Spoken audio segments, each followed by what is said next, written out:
And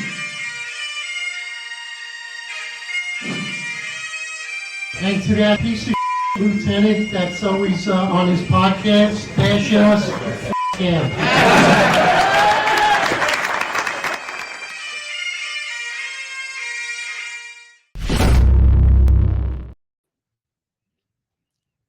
All right, everybody. Eric Dim, the most complained cop, NYPD. This is your 265 Police Live series, brought to you by the finest Unfiltered. Of course, with me is John Macari, the founder and co-host of the podcast, retired lieutenant. We got a good one for you today. We're talking about the release of body cameras. Or the release of body cameras, should that be available and accessible to the public? Is that legal? Is that policy? What are your thoughts? Let's start with you, John. What do you think? So, I mean, what were we told? We were told it's imperative that police have body-worn cameras. And why is that imperative? It's imperative to public safety for public transparency. So you could see what your police are doing, right? It'll ensure greater transparency with the public. It'll improve police and public relations. But what do we see now? We're seeing that body cameras throughout the country, throughout each individual department, each department has their own policy. There's no national policy on the release of body camera worn video. There's no policy whatsoever. There's no requirement for a police department to release a body-worn camera video. Now, you could request body-worn camera video through a FOIL request, but they have the ability to deny it for whatever reason. Me personally, if we're talking transparency, I personally believe body-worn camera footage from the police should be readily accessible to the public. I believe that there are privacy issues in there. And because of that, I believe initially, as body camera worn video is released to the public, and it should be released immediately, as the police are viewing it, the public should also view it. There should be faces and identifying information blocked out as to not releasing private information or any identifiable voice information that could have came out through the camera, through that footage. And that could also all be done by AI, artificial intelligence. They have the actual technology to do it now, but it's not being used. It's being used completely improperly. I agree with, hands down, I agree with everything you just said. I believe that body camera footage should be released in real time. The police department can view it simultaneously with the public. Yes, obviously the police department is going to give their perspective and analysis based on a trained eye, based on the eye of law enforcement in comparison to a civilian viewing it. But that's the whole point. And it's the same thing. John, you've given perspective and analysis and analogies of sports related to law enforcement, right? We've been attacked and called podcast losers, and you've given the analogy that in sports, we have commentators in retirement, just as we do in law enforcement. So it's the same thing. In sports, when you watch a basketball game or you're watching a football game, in real time, we can see the footage, and then at some point, if there's a check on a play, the ref could view the same as the public and then give their perspective with a trained eye. And to me, that's the correlation. It's the same thing. The police can view something at the same time as the public, but now the police will give the trained eye perspective. Why is there an issue when body camera is released? There should be not an issue because it's not going to be edited. What it's going to be is analyzed and critiqued and given a perspective to the public why an incident unfolded in the manner it did and why law enforcement acted properly or improperly. But you and I know with specific body camera footage in a specific incident, why there is an issue. Let's start with that, John. Before we get into the specific incident, I just want to hone in on two incidents about police body-worn camera footage. One is the George Floyd incident. George Floyd incident happened. We had a video released immediately from a member of the public. For months, we didn't see the body-worn camera. For months, they let it build up. They let this tension build up. They let tempers flare throughout the country. They let division be created. Excuse me. They let division be created through the public and through police by holding this body camera. Everyone in anticipation has seen it. And when we seen the body camera video, you're like, that's weird. Those cops actually didn't try to kill anybody. They weren't brutal. They actually took him out of the car. He asked to be taken out of the car. He asked to have an ambulance call for him. They called an ambulance for him. And I think in under a minute when he asked for it. And so all of these things could have been alleviated. A lot of tension could have been alleviated right away if they would have just dropped the video out, right? Now, I'm not saying the police department should put out a statement or needs to have investigated that prior to releasing it. What I'm saying is this is under investigation. We're not going to give a statement. We're not going to talk about it until investigation is complete. I understand that. There's going to be several factors other than just what transpired on that body camera that are going to get taken into play in part of that police investigation. But so we see that incident. And then the other incident we saw was down in Memphis, right? Where we had a body camera. We know that a person was murdered by 5, I don't even want to call them police officers, but they were thugs. And we knew that body camera was going to be released, but they released it almost like a movie trailer. They built it up to try to increase tensions. I don't know that they tried to increase tensions, but they certainly did. This is going to be worse than the Rodney King incident. This is going to be worse than the George Floyd incident. This body camera is going to be the worst body camera you ever seen. And I thought it was complete insanity. If this is for transparency, release the body cameras immediately. Body cameras should be made available to the public immediately. I don't care what you girls are thinking in law enforcement right now. Oh, then my CCRBs are going to go up. You're already wide open, guy. I don't know what you're thinking. You are wide open. You are the most open. The only people who aren't open to transparency right now are your bosses, are your administration, are the administration, the brass. You're wide open though. You took the words out of my mouth. That's exactly what I was thinking. The same thing with CCRB. What are you worried about? At any point right now, your 50A is available. Everything that you do is on camera, and it can be accessed at any point anyway, from the Civilian Complaint Review Board, from New York City Council, from civil liability, you're part of some lawsuit, some FOIL request. It doesn't make a difference. And I always say, communication breaks barriers. Immediately, when there's an incident that goes by or is controversial, those body camera footage for that incident or any particular incident that is newsworthy should be released immediately, no matter how it plays out, whether it's bad or good. But communication breaks barriers, and it does de-escalate, which the leftist legislation loves to use, de-escalation. It de-escalates any potential for any riots or any issues, any outbreaks, anyone getting upset, riled up by a police video. Again, you and I both wrote an article about the incident with Tyree Nichols in Memphis, and that it was theatrics. It was theatrical. It was just complete political theatrics, where they released it on a Friday night, and they built it up, and it was just obvious. It was obvious to create chaos. Fortunately, it didn't happen in this particular situation, which we could talk about another time. But body camera footage should be released immediately. And I like what you said. I agree on that. Obviously, the police department's not going to give a full statement. It has to be analyzed and critiqued from a trained police eye and break it down and explain things from a police perspective and explain why something, when it comes to optics, it may not look so great, but it's actually appropriate. Because, as Bratton would say, which is one thing I like that he says, right? It's awful but lawful. And I agree with that. And that's what the video is. But not releasing it leaves the appearance of impropriety that, hey, maybe there's something going on here that's wrong. Maybe the police department's hiding something. Maybe they need to edit it. Release it immediately. Yeah, so let's fast forward to what's going on right now. Modern day times, New York City, NYPD. Going to exercise a little First Amendment speech right here. So buckle your seatbelts up, get ready.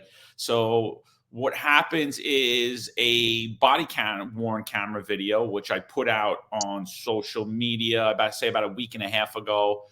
I titled it with Jordan Peterson quote. The quote was, "If you're incapable of using violence, that doesn't make you good. It's very hard to be good. It's not easy to be good." Something along those lines, right? And so the body camera video showed two police officers really just getting abused. It was really a non-incident.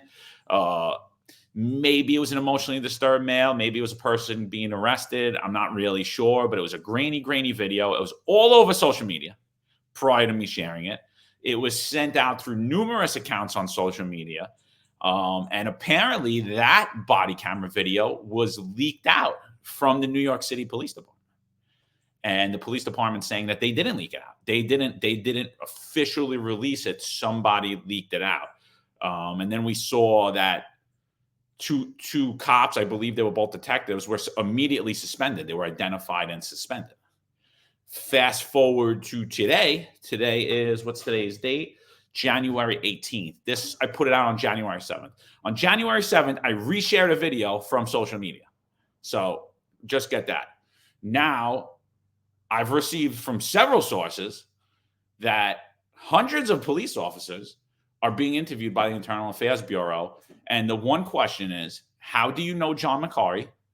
And with printouts of my Instagram, are you familiar with this account, et cetera, et cetera? Eric, what do you think about just with that basis alone, that this body camera was leaked out?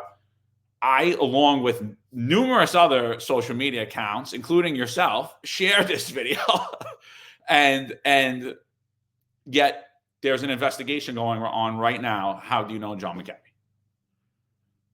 Well, obviously, it's complete diversion. This whole entire investigation, the manpower spent to investigate the chain of events, the chain of the text messages, or however this body camera footage got around to get to you or to me. For some reason, they have a fix on you in this particular case, and I think that's because you put this information out first, and it was kudos to you. It was a great post. It was very attractive. If someone was scrolling through, they would want to look at it. It really hooked you in. I did not put that information out first. That was on other social media accounts prior to me sharing. No.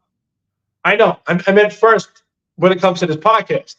Between me and you put it out first, which is why they're attracted to your name. No, obviously you didn't put it out first. This was all over social media. I don't mean that.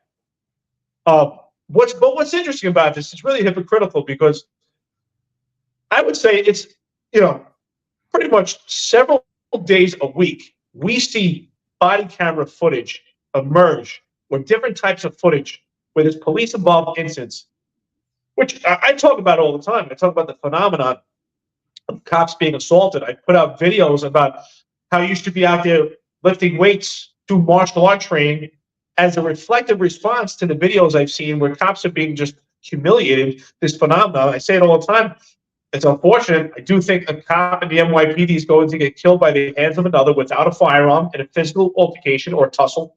I hope I'm wrong, but the probability says no. But what's interesting is this constant video released, but this particular video they've honed in on, while simultaneously you and I are being attacked day in and day out on social media. We've been attacked by cops, ranking supervisors within the NYPD. There's every reason to believe there's a nexus to Cass Daughtry and John Schell with the higher echelon of the New York City Police Department weak management, and they've been sent to attack us through social media, fake memes on Instagram, and now not only have we been attacked on social media, I've actually been simultaneously, while this witch hunt of an investigation is going on to determine how you got video, which really what this comes down to is they don't want anyone to have a connection to the podcast, to John and I. Any members of the NYPD, they don't want them to have a friendship or any ties to myself and John, especially the podcast. Cass Daughtry said it himself. Retired lieutenants from out of state, they have something to say about crime. At the same time, we're being attacked on social media. And now the other day, I was attacked on my personal cell. Same personality as the fake memes we received. Same conversations. How do I know? Because one of the fake memes I constantly get attacked by on Instagram, I was getting harassed. I decided to FaceTime that meme several times to see if they would pick up so I can learn the identity of that fake meme, who we know is confirmed a New York City Police Department cop, because we went back on the page and a good majority of the cops in the NYPD are on that page liking all the information. Everyone knows this person is a cop and this person is attacking us. And yet, John and I have put the information out on a daily basis about the allegations of coercion, libel, harassment towards us, towards this podcast, towards us individually, towards us together as the podcast, including my personal self. And yet, the New York City Police Department never conducted an investigation, but they spent millions and billions of taxpayer dollars on this investigation and manpower and man hours, a complete distraction, diversion from anarchists that are out shutting the New York City down on a daily basis. But this they spent their time on. John, it's just completely insane, ridiculous. I said to myself, I was shocked that they actually attacked my personal self, and you said, expect more. Absolutely. I mean, they're acting with like thugs with impunity. And I don't blame them, because, I mean, look, the weight of the police department is coming down to determine who is friendly with me. So like Eric said, we share a lot of body camera video from all over, not just the NYPD, from all over states. Most of it we grab from social media. I mean, almost all of it we grab from social media. I don't believe that we've released anything that's confidential at all, except for this one video, which we had no recollection. We had no to know how it came, where it came. It's on the internet. We grabbed it, reposted. It's actually a different interview. It's actually a different video than what's actually out there on the internet and what's originally posted. I cropped it and blurred it because I didn't want any identifying information to go out, even though I already knew it was out. I still don't like to do that. I don't like to trash New York City police officers. And I've done that with all of them, even the dancing videos. I crop and blur them. I've put out some photos. I cut heads off. I put heads off so people can't tell. They can't tell the identity of who it is. Block out shield numbers, stuff, things of that nature. So this video is shared all over the internet. I reshare it, and now the investigation leaves out all those facts, leaves out all the other accounts that share that. Now, I agree that there is a policy in place. And I was a police officer for 18 years, and I never violated any of that policy. You can go back on my record, and I wouldn't have violated this policy either. I don't believe that New York City police officers should take it upon themselves to break that policy if they believe the policy should be changed, something that should be fought in court. Unless, however, they are doing so as a whistleblower. And I believe in this case, where we're seeing a systemic problem with the training, with the inability to put hands on individuals when things get violent, I believe that this is a whistleblower case, because I do believe that this video was released to, this is what we're dealing with. This is the people we're going out there with, and they're unprepared. It's not an attack on the individual. It's an attack on the institution and the training and what's coming down the pipeline and the newer recruits that are coming out.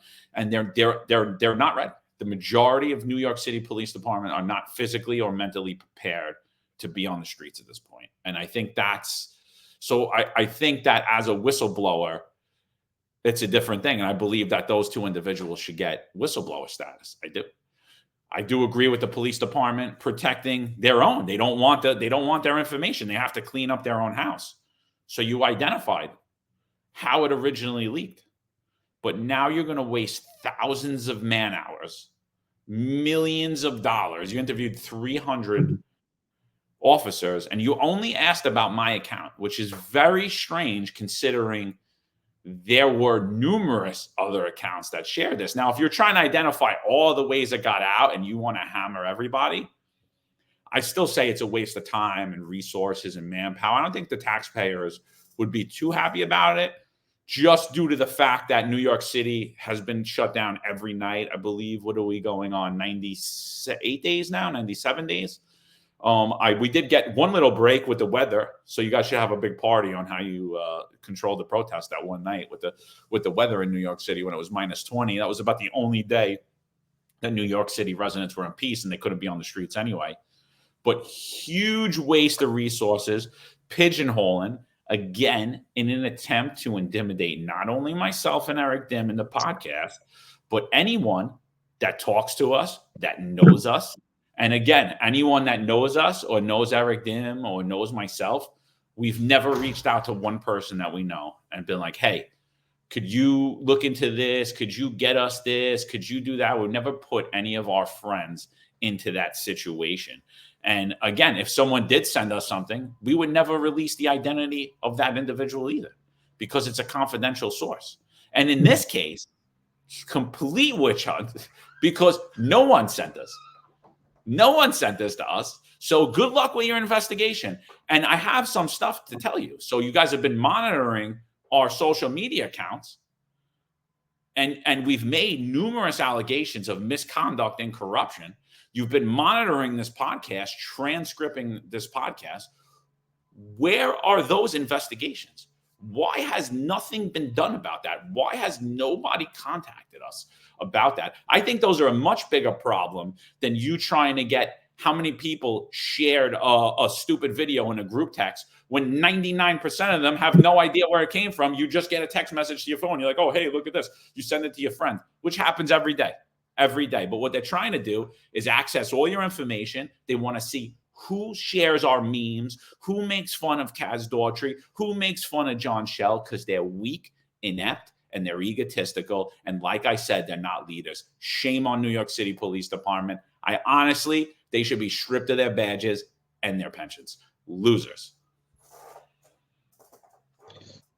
You and I spoke in depth about this. Obviously, we've been attacked constantly on social media.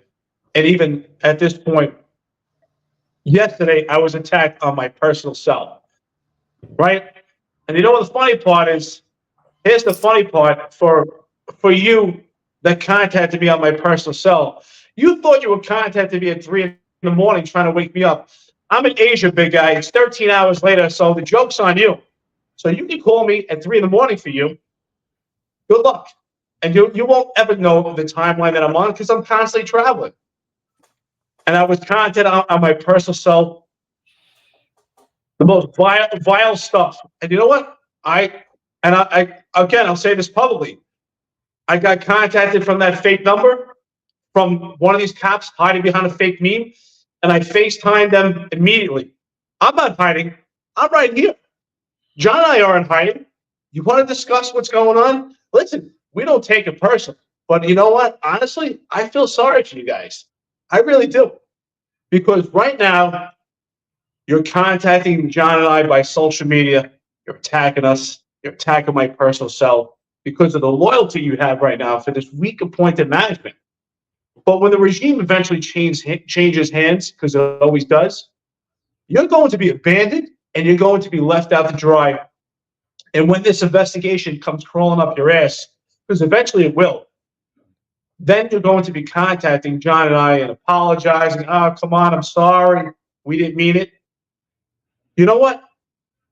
I want the leadership, and so is John. We want the leadership to be accountable for the disgraceful way they've been handling business, how they've shamed the shield and shamed the job. The taxpayers should be really pissed off right now, Sultan, that the funds are going in this manner, not towards the anarchists, not towards the migrant crisis, not towards the crime that is spiking in the subways, the shoplifting that's out of control affecting these real retail businesses. But the two lieutenants, let's put out this full investigation, because it's not about the release of the body camera. That's not what it's about. It's about anyone that has a connection to John and I. So I'm saying this right now to my friends that are out there, members of the police department. You know me and you know John, we're stand-up guys. I'm on numerous threads on WhatsApp and different text message, mass text with different cops and different ranks of members of the NYPD, and I'll never release your information. We would never do that. We keep it anonymous. And I know when there's certain things being discussed that you don't talk about it. You don't engage John and I when it comes to stuff in the police department. And lately we see that people are completely trying to avoid us and not talk to us at all. We don't take it personal. We understand that you have to protect yourself. But it's completely wrong what's going on, that the police department is trying to shut you down to shut us down. And how they're going to try to shut us down is by trying to hurt you. Trying to hurt you in a witch hunt of an investigation that's really a sidebar and a distraction, when what the ultimate target and goal is to shut us down. Why do they want to shut us down? Is because, particularly in this video being released, John and I gave the perspective that the whistleblowers want to hear, that the police officers don't have adequate training, that the police officers that were hired to do this job are meek, timid, and docile, that they don't have the masculine traits to do this job, that the police department is not supporting them, the unions are not supporting them. That's why they want to shut us down, because the locker room talk has now been exposed. You might as well call the Finest Unfiltered NYPD locker room talk, because it's the same discussion. It's the same discussion that the weak management is actually having also, but they don't say it publicly. We do.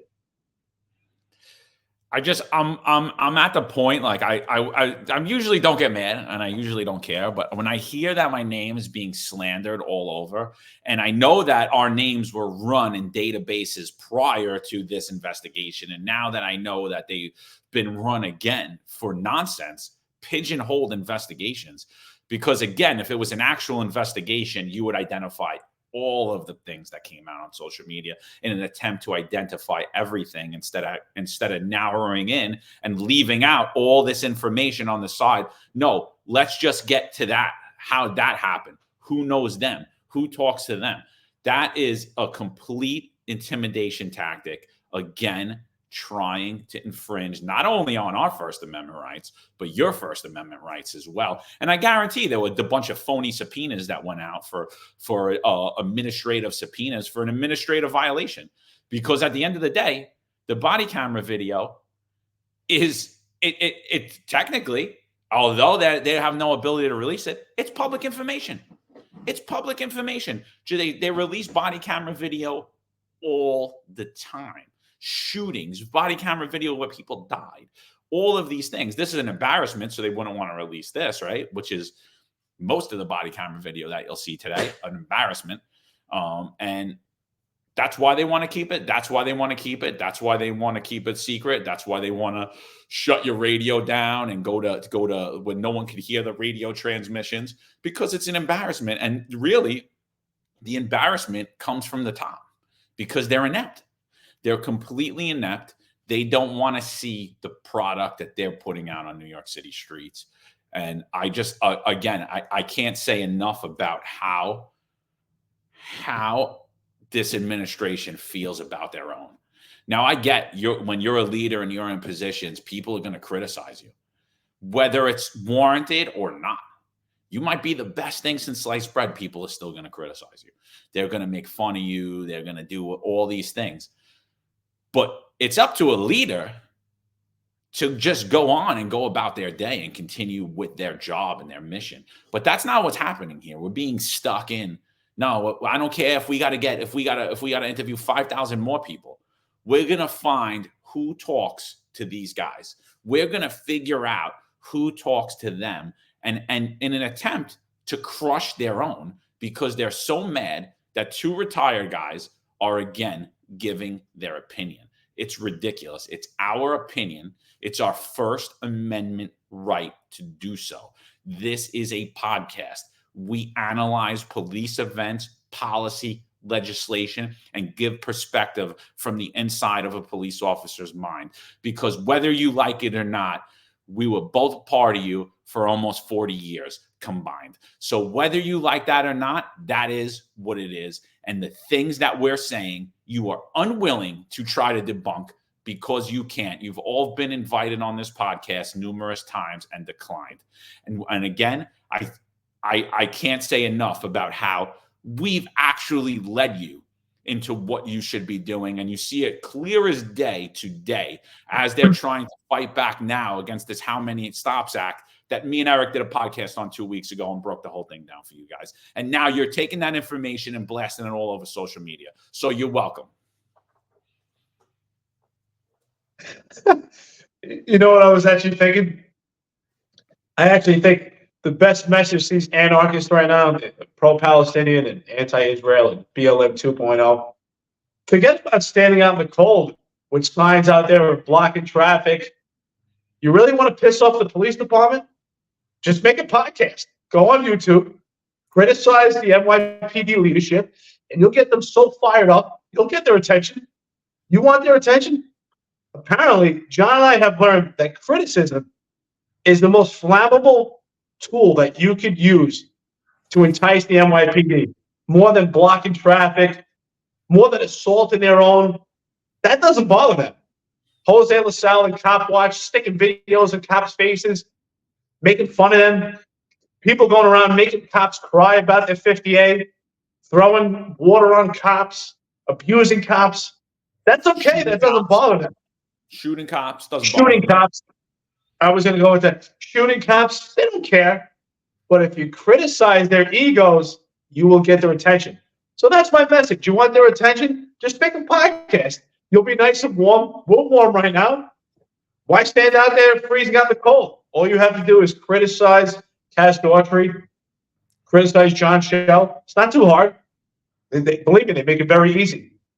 So, with that being said, I just think it's really sad that what these cops are doing and ranking members by attacking this podcast to try to suppress our speech, when ultimately no one has done more for them than we have, including CCRB testimony on a monthly basis, deciphering the disciplinary matrix, having debates on a constant basis with the unions, exposing money that was funded to leftist politicians, money that's coming from NYPD members' pockets to unions, money that's used in complete opposition to your job.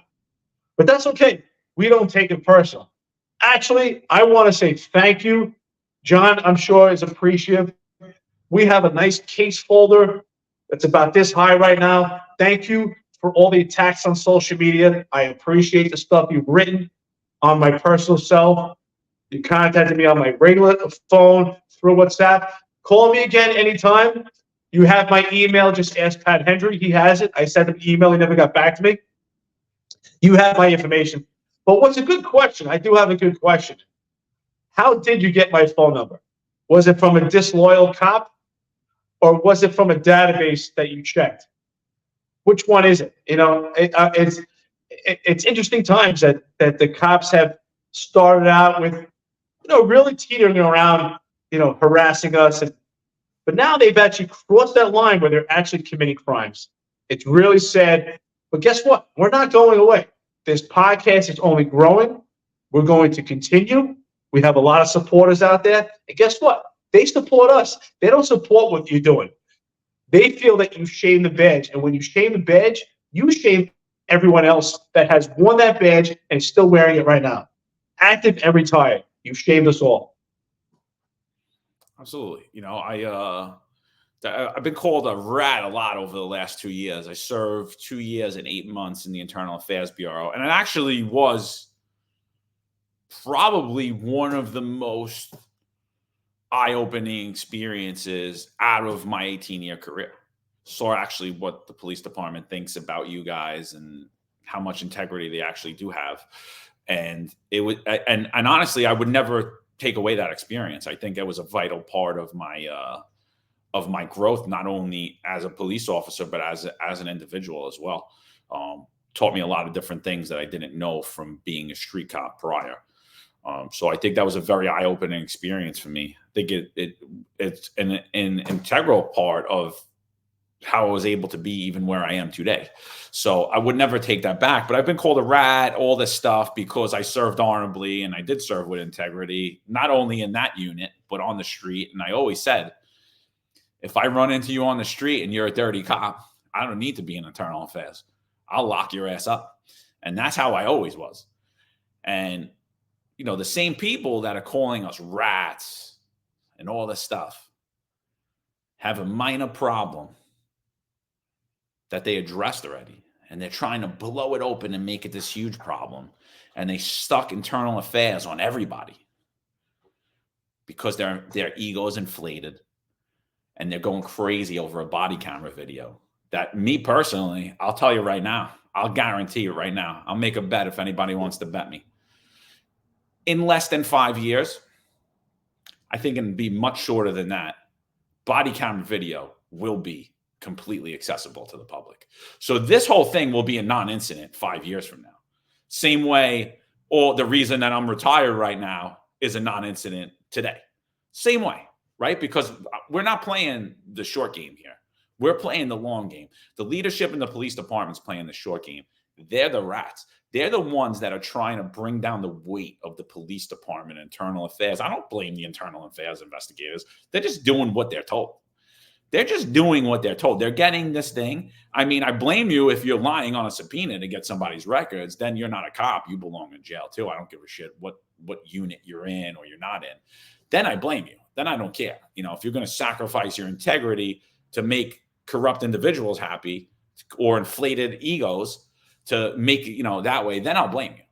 But to just conduct an investigation that you're told, I don't blame you. But do the proper investigation. Find all the channels that this went out and do all that. If you're going to waste all of these resources, if you're going to spend millions of dollars and waste thousands upon thousands of man hours investigating something, investigate it properly. And just one thing, don't you think the first step would have been if they wanted to identify how I got a video, that they would have just picked up the phone and said, how'd you get the video? Isn't that one part of that investigative step? Right? Oh, no, we're going to figure it out first. No, you're not. You more than likely, even if you get someone to tell you something, they're telling you the wrong thing and they're scared. So I'm just telling you right now, you're not going to get it. So good luck with your investigation. I agree with everything you're saying. I think you well said. I think that everything you're saying is spot on. It's interesting, right? I mean, again, we talk about what's hypocritical here. Body camera footage, other camera footage gets released on a constant basis about what's going on in NYPD, this phenomenon of cops being assaulted, cops that are just meek, timid, docile, they don't fit the bill to be cops. But what else gets released on a daily basis? Which is another reason why they're going so hard on this podcast, is because the criticism is not just coming from this podcast, it's coming from within. And most of the police department right now is in agreement with this podcast when we're critical of Kaz Daughtry's position, Therese Shepard, John Schell, Jeffrey Madry, Ed Caban, Philip Banks, and of course, Eric Adams himself. But everyone agrees with what we're saying. We're just a mouthpiece for it. I mean, I guess we can assume there should be, because this footage created an entire investigation. There was a memo that was released. John, you had put it out. I guess there's going to be another investigation connected to you, myself, and the podcast. There should be another investigation. I hope to see another investigation of how we were able to put on social media a memo about Kaz Daughtry. Kaz Daughtry is making it so imperative to flex his ego within the police department that there's a memo circulating in precincts that Kaz Daughtry's picture should be behind the desk so that the cops know who he is. So when this, as the word I like Sal Greco uses, this Fugazi king likes to walk into precincts, that people know who he is so they can call attention. So I would expect, and I'm going to say to the police department right now, because I know you're watching this, John Schell, Jeffrey Madry. Hello, how you doing, Kaz? It's Eric Dim. You know what? We said this wasn't personal, but apparently for you, this is personal. I'm not looking to see vengeance. John's not looking to see vengeance. The poison fruits of a tree, they'll fall apart on their own. You'll mess up and step on your own toes yourself. Your cops that are out there attacking us, it doesn't have to be John and I that get them. One day when they're sitting with rubber guns and they don't have their guns, it's going to be something that they did themselves. We don't have to do it. We don't have to seek vengeance. We don't take it personal. But there is a memo circulating, so you should open up another investigation. I want to make sure that there's a full investigation about that memo. Everything that gets released from the police department on a daily basis, it should be out there. And just to let you know, we didn't get it from a cop. It's all around social media. So good luck. I hope you start interviewing thousands of civilians out there, knocking on doors. And when you get a chance, call me. I will speak to you anytime. John will speak to you also. I know you have my phone number. Just ask all cops are woke. He has my phone number. Thank you very much. Absolutely. And the other thing I just want to highlight is most of the stuff you'll find, if you find text messages between me or any group chats between me and any cops, what you'll really find is me releasing the information to your cops, not the other way around. So I think that's the funny thing. But anything that I ever did get or received, I'll never give up. And whatever that looks like, I don't care. You're going to try to put a bogus charge. You're going to do whatever that is. I don't care. It's my First Amendment right to say what I'm going to say. And I'm also going to protect whoever did anything. I already lost my career over nonsense. So if you think I'm going to fold and give you thing out of intimidation and fear, you're out of your mind. You're out of your minds. And the same goes for Eric. We're not afraid. We didn't do anything wrong. Neither did anybody on your job, but you're going after them because you have inflated egos. And just, again, to back up on these body camera videos, they should be public information. The police department released them all the time. What was the issue here? The issue here was they got embarrassed. It was a bad video. You've seen two cops who were not prepared to be on New York City streets. And thankfully, it was a non-incident because backup arrived. But that's what they're mad about. It's an ego blow. It's the same thing with these memes. I'm going to play a video right now from the Assistant Commissioner, Kaz Daughtry. This came out as me and Eric were being threatened, told to stay in Florida, told to not come to New York, told to come fight people, places, threatened, called curse words. Our wives were made fun of verbally. Our wives are fat, disrespected, complete nonsensical, disrespectful things from identified cops. So I'm going to play this video of just how immature and egotistical the leadership in the NYPD is today. And honestly, inept. They should be not be in this position, because if you hear the things, this is Assistant Commissioner Kaz Daughtry. He's at an award ceremony. You tell us who he's talking about. There's a handful of retired officers that don't live in the state that have a lot to say about the dream team, as I like to call it. All of a sudden, they retire and have a master plan on how to fight crime, but nothing to contribute when they were here. They want to come back and be part of the dream team. What can I say?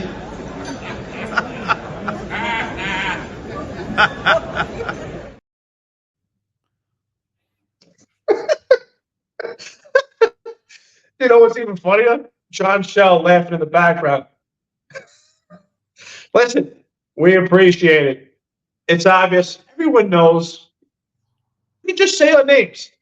We know that you're talking about John Macari and everything. You talk about the New York's Finest Retired Unfiltered podcast. Kaz Daughtry, thank you for being a fan. And guess what? What I can tell you is this. We are critical of the NYPD management. We will continue to be critical. You will not shut us down. You can try to intimidate these cops all you want, but that's not going to shut us down. You know why? We don't need to get the information from the cops. We're not getting the information from the cops. It's all over social media. So how are you going to stop that? I don't know. And we don't need the information anyway. We have enough versatility and enough knowledge to discuss an array of topics. We don't discuss just the NYPD. But again, if you don't like the way we are being critical and you don't like the information that we're putting out there, don't just address it at a gala. We have publicly invited you on this podcast. You are still welcome at any time. We're not trying to seek vengeance. We don't take it personal. Kaz Daughtry, as the Assistant Commissioner of the Police Department, the Ambassador for the New York City Police Department, under Chief Jeffrey Madry, you are invited to this podcast anytime, and we can discuss your crime plan and your perception of our so-called crime plan. It's not our crime plan. It's our critique and analysis. It's our perspective. It's our opinion. If you don't like our opinion, please give us your opinion. Opposition means opportunity. John Shell, I'm welcome to speak to you anytime. I was in the Marine Corps. I have experience with firearms. Accidental discharges means stupidity. We could talk about it anytime. You could tell me how your version of events, and I'll tell you, an accidental discharge is stupidity. But I would love to hear your perspective anytime. You're welcome, John Shell. So are you, Kaz Daughtry, anytime. And to the cops out there, we will never release your information. And if you ever spoke to us, it will remain anonymous. But it's interesting because John and I, we're not criminals and we do not have a criminal association. So it's quite interesting that the cops are being halted from having a relationship with this podcast. So anyone out there right now, if you're timid and you're shy to continue a relationship with us, we understand it. We won't fault you for it. We get it. We understand you have to protect yourselves right now. But we are going to expose this because this should not happen. It's completely illegal and it's immoral. And it's just outright shameful. Absolutely. The podcast, our social media accounts are being monitored. So to the active cops, I usually put a satire warning on all the memes and the funny things that we put out. Put a satire warning because, people are going to say that we're spreading misinformation, we're spreading hate, all of these crazy things. They accuse us of being racist because we put a rap song with something. Lloyd Banks, I guess, is racist. So Lloyd, if you're listening, you're a racist. Sorry. I am going to continue to play your music in some of the memes, but apparently you're racist in the eyes of some police department, some people in the police department. So all of these attacks, so I usually put a satire warning, but now I'm going to add on to that. We're going to add on as we release this stuff, as we release these memes and these funny things, another warning, like basically a danger warning to active members of the NYPD to not like the post. Because believe me, they're going to attempt to identify you. They're going to attempt to identify you. And could they do anything to you? No, it's your First Amendment right. They're not going to do anything to you for liking the post, but they'll figure out a million other ways to nail you on the thing. And we don't want that. We don't want that at all. Our goal was to never get anyone hurt. We didn't want to see the two people get hurt that released the body camera video. We've had no contact with them. Wasn't released directly to us. It was a stupid thing. More than likely, they just shared it to amongst their friends. And their friends released it and released it and released it. And it came into the hands of numerous retired officers and numerous law enforcement social media accounts.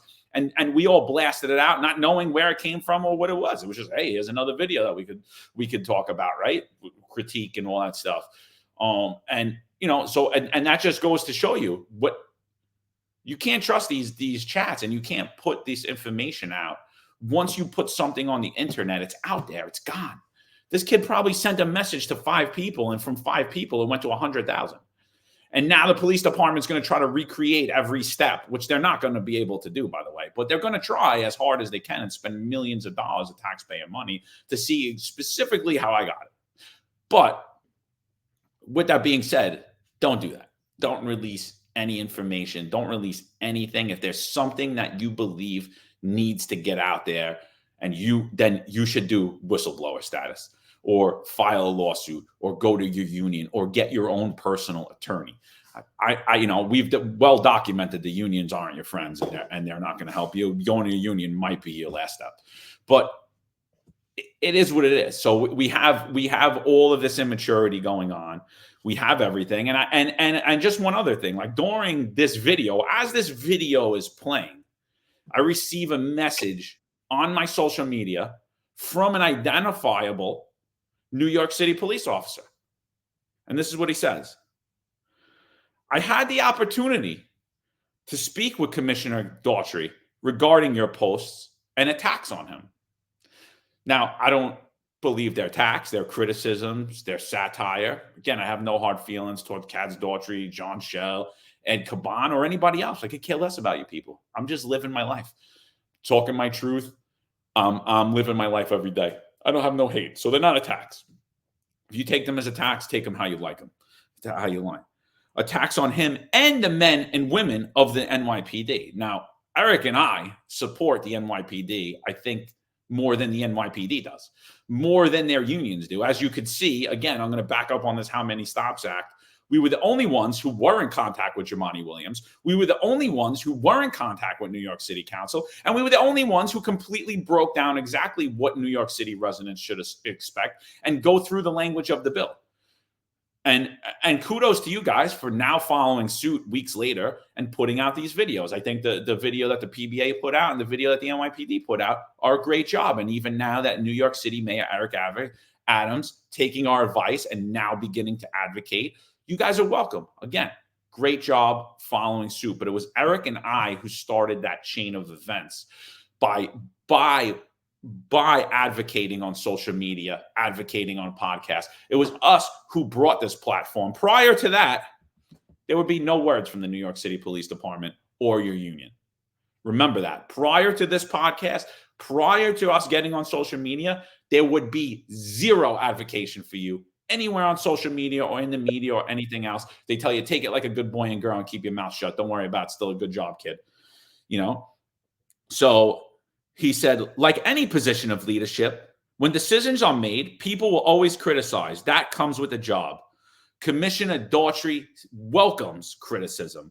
The rank and file know that the men and women who you attack, who are still part of this department, and again, you attack, have come to their defense because we believe in his and other executive leadership, and we believe in the mission. It is clear that you have to cater to your base of individual, and that no matter what we say, your beliefs about this department won't change, but that's okay. It's your right to criticize and disagree. And it's also clear that we shouldn't try to reason with you or try to change your opinion.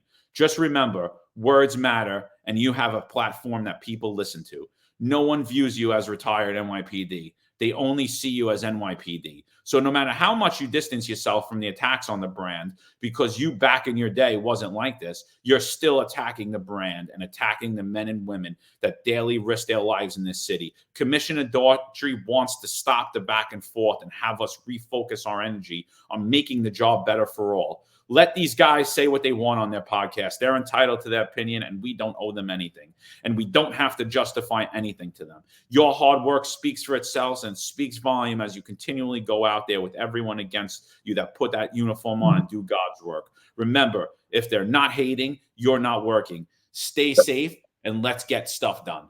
So this is from a New York City police officer after Commissioner Daughtry was up on that stage, and after Eric and I made numerous allegations that we were being threatened online. So complete nexus. And again, it all started when we invited John Schell on this podcast because he was looking at my LinkedIn at 5 o'clock in the morning. I assumed, hey, if you're researching me, if I get numerous calls during the week that you're asking people about me, that you're talking about me, then I assume that you would like to have a conversation. More than willing to have that conversation online or offline, but you're unwilling. Instead, send the dogs. Well, I do appreciate the fact that the cop that identified himself with his picture actually admits that we were the topic of conversation in meetings about this podcast, and that Kaz Daughtry actually acknowledges that he welcomes criticism. Well, for one, I don't even know why you're bringing this up in a meeting, a podcast that's giving that critique. Why don't you bring up Cop Watch that's giving critique, that gives the police department resistance and reluctance? Why don't you bring up BLM? Why don't you bring up Rally Rel? Why don't you bring up these anarchists that are destroying the city day in and day out? But yet, you're completely insulted by New York's Finest Retired Unfiltered podcast. Why? Because the vast amount of knowledge that we have of policing, the array of topics, the versatility that John and I have to discuss different issues of the police department has held the police department accountable. Kaz Daughtry is in a position now, a high-ranking position where he lacks leadership skills and the experience. And he's going to take that personal. But you have to look in the mirror and be honest with yourself and say, I was elevated 7 ranks. I never even passed a test. I never had a low-level position of leadership to actually get my feet wet. You went from crawling to jumping off a building. You missed. There's a lot of steps that were missed that you really missed an opportunity to have the experience to be in a leadership position. Again, I've said this earlier. There are some outliers out there. There are born leaders, but for most, it's a learned skill. Including myself, I will say that. It's a learned skill you learn over time. John has admitted to that also. We've alluded to that. We talk about experience that was self-taught, was self-read. We've read numerous leadership books to elevate us in our experience and our careers. You need that. It's so important. But Kaz, you've completely taken this personally. You've exposed your inadequacies. You've exposed your weakness.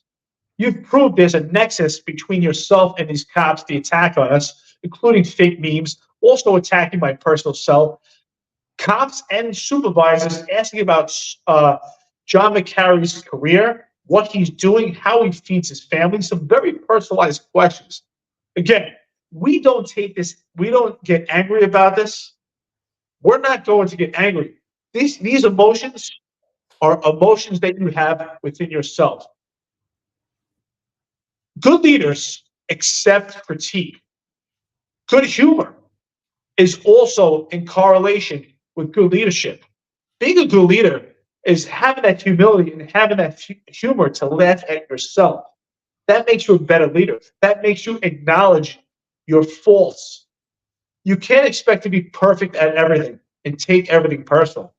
Because if you are, it's going to be a long time. And I will tell you this, I promise you this. This is not a threat. This is the honest truth. When Mayor Eric Adams changed hands and this regime changes, he's going to go away, and so will you. But you know who will still be here?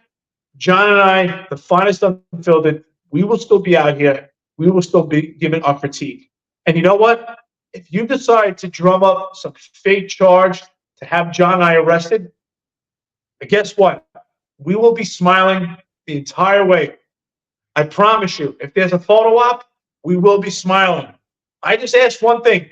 If you do eventually come up with some bullshit charge, just send a plane ticket, because I'm not going to pay for it. It'll be my expense. And same thing for John. But other than that, we don't take it personal. We're not going to stop. If you want us to stop, well, you know what? At least come on the podcast and discuss your issues. But to have these distractions, these diversions, these investigations to hurt the cops thinking it's going to get to us, well, it's not going to happen. Never. Not on our watch. Not as retired and not as active either. You can call us rats all you want. I don't have any loyalty to you guys. I don't. What you don't understand is we're civilians. We play by different rules. I don't have to play by your rules. And that's what these cops don't understand. They still think in their head somehow we're attached to the job. Maybe we're attached emotionally, we're attached intellectually, but we are no longer under your helm. And we have First Amendment, we have freedom of speech. It's not that there are a lot of cops attacking us. I mean, I think the fear is just the consensus and the mindset and the ability that we have to point out what we believe is wrong. The things that we see that are inadequate, that we believe to be inadequate. Now, they might be right, and I just believe they're inadequate, or Eric does. But that's all right as humans, as individuals, as Americans, right? We all swore an oath to uphold the Constitution. I believe in the Constitution, whether I swore that oath or not. I believe in those rights. I would hope that the administration does as well. And I think most of what we say online, I mean, I'm not a disrespectful person. Eric's not a disrespectful person. Now, I do point out things that are uncomfortable to talk about, and they will give people uncomfortability to have those conversations. And the same with Eric. We point out things that, oh, not a good time. Don't bring that up. We're not going to talk about that. We're not going to point that out. But we do that. And I mean, and I've always done that. It's just, again, I've said it before. I grew up in a household with a disabled Vietnam vet, combat Vietnam veteran, and he told me all my flaws. And I never thought he didn't love me. It was just the way that was how he loved me, by being brutally honest with me. And I grew from that, and I'm the same way with my children, and my wife's the same way with me, and I'm the same way with my wife. You know, my wife will tell me I'm an idiot, and I'm this and I'm that, and go do this and go do that, and it's honestly, it's out of love, you know. So I am brutally. My critiques could be brutal, but they're not disrespectful. They're not. We're not cursing people out. We're not doing any of these things. We're pointing out things that could be debated.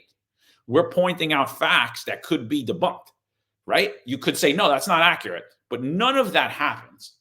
None of that happens. It's slander, it's intimidation, it's defamation. And now it's going after their own, even eating their own. I mean, must have been what Stalin's Russia was like, working for the New York City Police Department today is like that. And, there was a time in Stalin's Russia where when Stalin would get up, people would clap, and they would clap.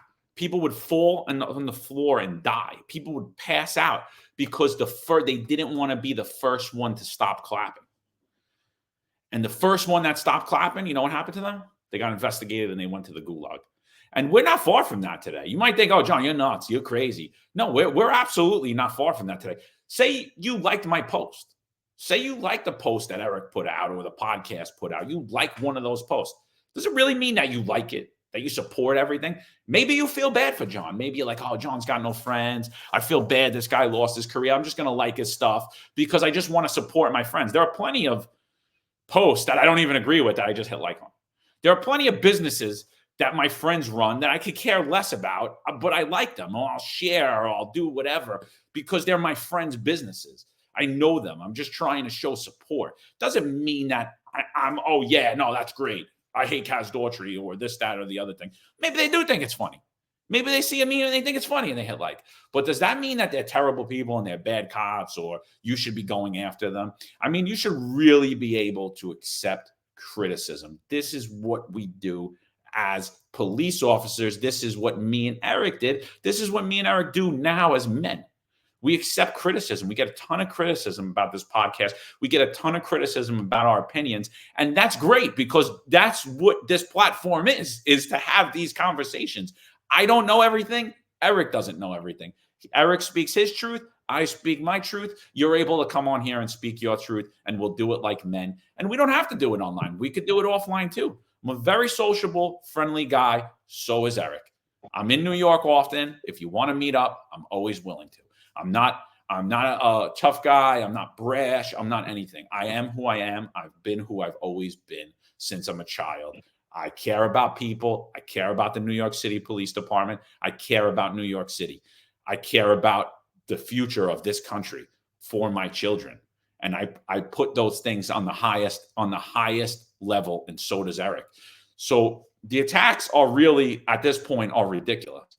But I do think today set a precedent for me today, and this whole incident set a precedent for me today that I truly believe there needs to be a national standard for body cameras, and body camera video should be readily available to the public. Why does an appointed police commissioner get a say over who's going to see what video and who's not? There's too much room for error. There's too much room for corruption. There's too much room for collusion. There's too much room for political gain. It needs to stop. If we're going to be transparent, then let it be transparent. If body cameras are for transparency, then let it be transparent.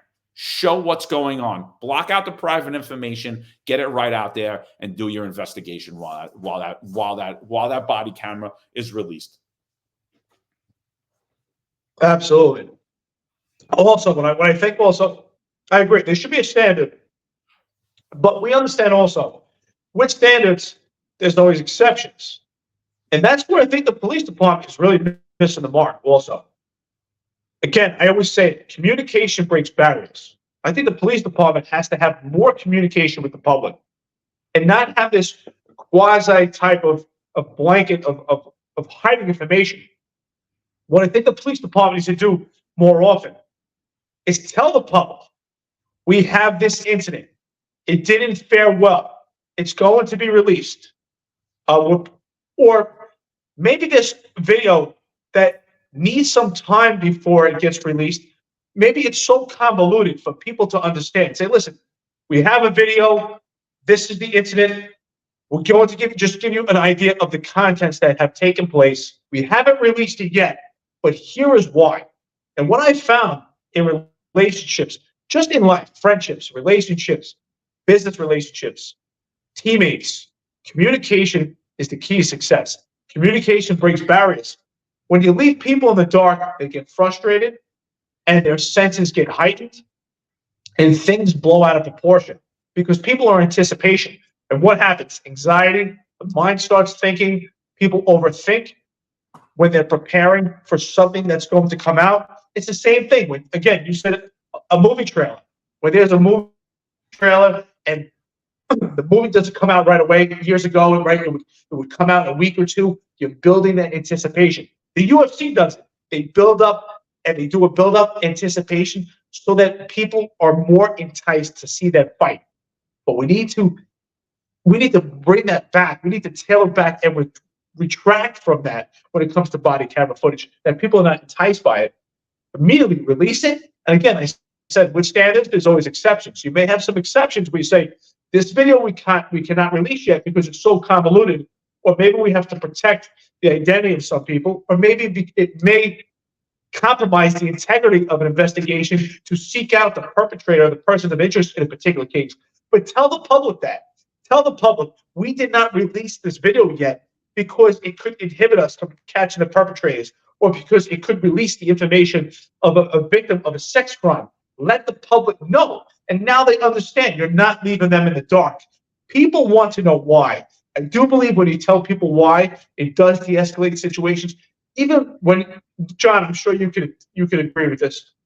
When you're in a supervisory role, or you're in a leadership role, and when people ask you questions of why they're doing something, when you actually explain it to them, sometimes it really de-escalates a situation and you gain their respect because you explain why and you didn't leave them in the dark. People want to know why. What are your thoughts on that? Again, I disagree with you a little bit. Like I honestly think that identity should be protected. I think personal information should be protected. But we're told that these body cameras are for public transparency. If there is a victim of a sex crime, like I said, block out the information, block out the verbal, block out something, but the videos should be readily available to the public. Why does CCRB have access to every video, but the public doesn't? What gives the government the right to videotape you, to videotape all of us without our consent, and then tell us we can't watch the video? I've always been on the libertarian standpoint of this. I am against the way that body cameras are used to penalize cops, and I'm against the way body cameras are used to manipulate the public and public perception. The only way to alleviate that, I believe, is through being open and transparent. Just like you said, when I ever dealt with any member of the public, I was brutally honest with them as well. And they respected that. And that basically disarmed people. I never tried to defend an NYPD policy. I never tried to defend a policy I didn't agree with. I said, hey, listen, this is the policy. I didn't make it, but this is what it is. This is what we do. If you want to do this, this is what you could do. I can't do it for you. I didn't make the rule. I'm just telling you what it is. I'm just telling you what these things are. Now, I do agree there are some times that it should not be immediately released, but there should be a time frame. If there's a 30-day window for CCRB to get body camera video, then there should be a 30-day window for the public to get a body camera video. If there's a 60-day window, there should be a 60-day window. I believe that these are public. Again, these are public servants, right? The New York City Police Department serves the public, right? They serve the public. It's not the other way around. They're not our dictators. They're not our masters. They're not our overseers. Unfortunately, today, it kind of seems like that, right? You can't criticize this department. Clap. When Kaz Daughtry walks in the room, salute, right? This is the biggest thing in New York City police. We just got another thing that make sure you salute this guy. Here he is. He's of the most high importance. It's not in the patrol guide to salute an assistant commissioner. However, salute him because his ego is so bent out of shape that he's either going to transfer you, or he's going to flip out, or he's going to yell at the CO. And that's what's going on today. I mean, we're getting notified left and right how COs are afraid to have an incident with this guy, and they're afraid that we're going to find out about it and do a podcast about it because they don't know how it's going to affect their career. I mean, weak. Kaz, if you hate us, just come on. If you don't want to come on, pick up the phone. Give us a call. We could talk about it. I mean, like I said, most of this stuff is in jest. It really isn't. I will call out shit. Eric will call out things we don't like. It is what it is. But there's no hate here. I get notified the other day. Someone's telling me that a lieutenant in the police department and all these other people, I'm at war with your boy. I'm not at war with anybody. If anyone's at war with me, I mean, you got a serious mental problem in your head. Shouldn't be carrying a gun on New York City streets or have a shield. I'm not at war with anybody. I'm at war with myself. I fight my own vices. I work out in my own head. I'm at war with getting older. I'm not at war with anybody. I mean, for that statement to even come out is insane. It just shows the level of immaturity today. So I think that it really brings up the bigger issue of, is the police department transparency? Are the police transparent? And what we're seeing is across the nation, no, they're not. They're not transparent. The average rank and file men and women on the street, oh, you're transparent. You're giving me a business card if I'm rude to you. You have to fill out a form if you stop me, say what my gender is, how I identify, what my name is, what my sex is, what my race is, all this stuff. You're open and transparent. However, the administrations aren't. When they want you to be protected because it's in the best interest of the police department, they'll protect you. When they don't, they won't. Well, I actually think it's a beautiful thing of what you said, because it proves, for one, they talk about transparency. This podcast itself is transparent. Why? When we film these podcasts, they're never edited. And John and I don't actually prepare of what we're going to say. We know the topic. We both give our perspective and analysis. And John just said, he didn't totally agree with me, but when you actually hear it, and most of it we agree, there are some different nuances, there's some minutia. But we are critical of each other. Do we get upset by it? Absolutely not. We take it and we accept it. We say, you know what? That's a great perspective. Let me see John's point of view. And John says, well, you know what? Let me see Eric's point of view.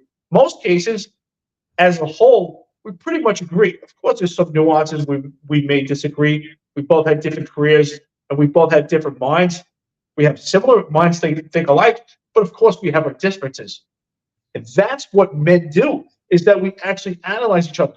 When John and I talk offline, and we talk about a podcast and how we should video and planning and what we should discuss, we're very critical of each other. Do we get upset by it? Absolutely not. There's plenty of times John has critiqued me, and I said, you know what? I like that. I agree. No, thank you. I'm glad you pointed that out. And I would do the same thing with my men and women. Sometimes I would have briefings and discuss an actual plan of maybe we're going to do a search warrant. We're looking for a particular person of interest that's wanted for an intelligence card. And we would plan, or maybe we're trying to solve a robbery pattern. And I would get their input. Sometimes I would let them, they would critique me and say, you know what? I'm not sure if that will work for us. Would I get upset by it? Absolutely not. I would take it and learn from it. That's what makes us better. Even the men and women in the Tampants unit, along with Kaz and John Shell that are attacking us, and even this personal call, I don't even take it personal. I don't get upset. Honestly, I'm more upset than them. That I think it's unhealthy that they've taken so much time out to get fake phone numbers through Google and change their accounts constantly, and they probably have to get all these burners to figure out how to attack us and try to figure out. They're spending all this time and energy on trying to shut us down instead of just saying, you know what? These guys have their point of view. Some of it we like, some of it we don't, and laugh at it. But all you did was make this even more, and you put more attention on yourself. And that's what you don't understand about leadership, especially Kaz Daughtry, is you're bringing more attention to yourself by having to have your picture behind the desk, by having to address different commands that they have to salute you and call attention. You're causing more attention to yourself, and it's negative. Let it organically happen. Go out there and figure out how to do a good job so that they know who you are, so that they want to call attention to you. Respect is earned. You don't have to take it from the men and women. They will give it to you once you earn it, but you have to allow it to happen. I feel sorry that you're going through these great lengths. What it really exposes is that when weak men have power, it's extremely dangerous. And that's what I see here. Because John and I spoke yesterday, I said, how far are these guys willing to go? Are they willing to give up their shields? How far are they willing to go to attack this podcast? Because it's really sad. I'm shocked of how far they went already. I'm disappointed, but unfortunately, what keeps happening and going further, I won't be shocked anymore. Yeah, so, I appreciate everybody listening to this, taking time to come out, and buckling up and taking this ride with us. And we're going to see wherever it goes. Because I'll tell you right now, there's one thing that's not going to happen. I'm not going to stop. Eric's not going to stop. This is America. It's constitutional First Amendment privileges. I will give my opinion. Eric will give his opinion. We will continue in any shape, form, or manner we so please. And that's one thing I can guarantee. So for the continued intimidation, for the guys who've been GO'd that I don't even know, half of you, I'm sure I probably don't know most of you. Most of you are probably like, I don't even know this guy. I never interacted with him one time in my life. You know, I won't apologize. Eric's not going to apologize, but just take it with a grain of salt. See who it is. See where it's coming from. See where it's coming from, because it ain't coming from us. We didn't try to hurt nobody. We've been doing the same thing for 2 years. So have so many other accounts and so many other podcasts. But for some reason, there is a major focus on me and Eric. The other NYPD sergeants and lieutenants and captains and all those guys that have podcasts, everybody loves them. Everybody supports them. Why? Because they don't say the things that we're going to say. They don't talk about the real issues, and it just is what it is. It just shows where we're at in this country, where we're at as men. You know, I put a quote out there that Nietzsche said. He said, "A man's worth is determined upon how much truth he can handle." Right? How much truth he can handle. And what we're seeing is there's a lot of men that can't handle too much truth in leading the New York City Police Department, and it's pathetic. It truly is pathetic. That's what I say. I feel bad for you guys. I'm not mad at anybody. I feel bad. I feel bad for the great people that have to work under this insanity, that have to work under this immaturity. I mean, because the focus isn't public safety. You know, I saw a tweet the other day where he said the focus is to make a better department for the men and women in the New York City Police Department. Really? That's your focus? Because you're failing totally at that. I would think that your focus is public safety, then follow it up by, I'm trying to make it a better department for the New York City, the men and women in the New York City Police Department.